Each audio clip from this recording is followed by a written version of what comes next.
here from me, Floral. Today I'm going to show you guys how to make a mounded centerpiece that's perfect for weddings using carnations and floral foam.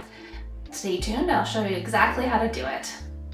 So for supplies, here I've got this Oasis floral foam, and I've got it in a cage here that's meant specifically for this, but you can really use any container.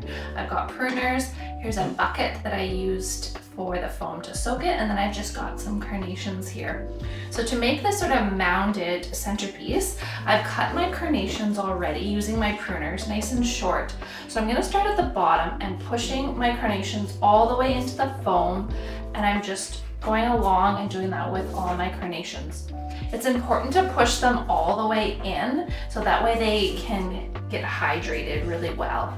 And I need to put, for this size of foam, about 4 carnations on the bottom. And then when I've got the 4 on the bottom, then I move up to the next layer. So again, just shoving the carnations into the foam and making sure that they overlap with the ones on the bottom so I get that really nice mounded look. And so I keep doing that, going up in the individual layers and then flip around to the back side.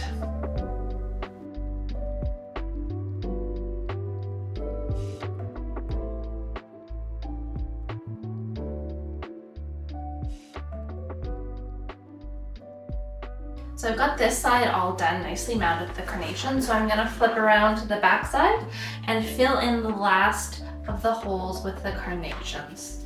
I chose to do flowers that are a little bit different in shape because I really love the ombre look. I'm just shoving all the carnations in nice and tight, making sure that they get lots of hydration by pushing them in.